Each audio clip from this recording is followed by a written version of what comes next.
এতদিন স্বাভাবিক অবস্থায় ছিল, আজকে 2 দিন খুব ঠান্ডা। আরও 1-1.5 মাস আগে মসজিদে এসি ছাড়লে ভালো লাগতো আমাদের কাছে। এখন এসি ছাড়াই এত ঠান্ডা করে দিল কে? কয়টা এসি লাগাইছে? কত টন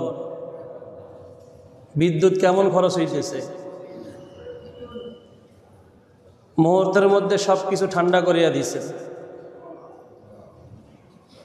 মুহূর্তের মধ্যে সব কিছু গরম করার মালিক এবং ঠান্ডা করার মালিক কে? এটা আমাদের জন্য কল্যাণকর, এই জন্যই আল্লাহ এখন আমাদেরকে ঠান্ডা দিয়েছেন।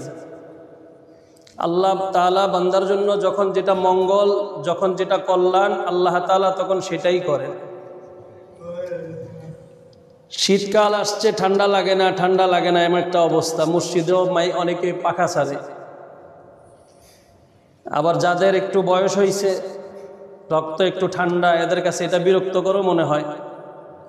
আবার অনেকের প্রেশার বেশি, তাদের পাখা ছাড়লে ভালোও লাগে। কিন্তু আল্লাহ তাআলা এমন একটা অবস্থা এখন করে দিয়েছেন যে সবার জন্যই এখন ঠান্ডা।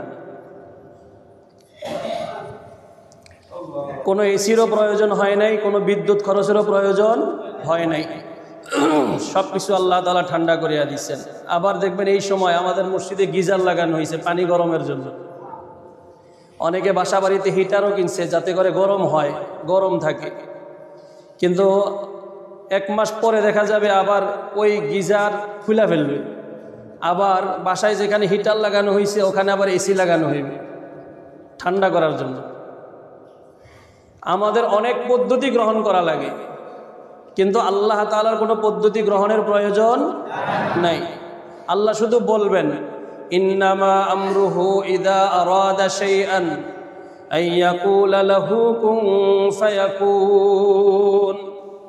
ইন্নামা আমরুহু ইযা আরাদা শাইআন, আল্লাহ তাআলা যখন কোনো কিছু করার ইচ্ছা করেন, কুন, আল্লাহ বলেন হও, ফায়াকুন, সাথে সাথেই হয়ে যায়।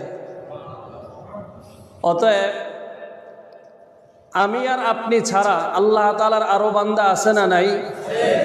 কিন্তু আমাদের আল্লাহ ছাড়া আর কোনো ইলাহ আছে?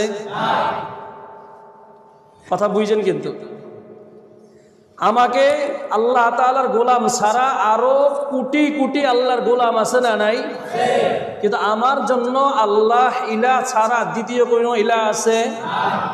তাহলে সব সময় সদা সর্বদাই বড় মনে করে, নির্ভরশীলতা করে কার উপরে ভরসা করতে হবে? আল্লাহর উপর। যদি আল্লাহর উপরে আমরা ওইরকম আস্থার বিশ্বাস রাখতে পারি, আল্লাহ রাব্বুল আলামিন দুনিয়াতেও আমাদেরকে শান্তি দিবেন, পরকালেও আমাদের জন্য চিরসুখের জান্নাত আল্লাহ রেখে দিয়েছেন।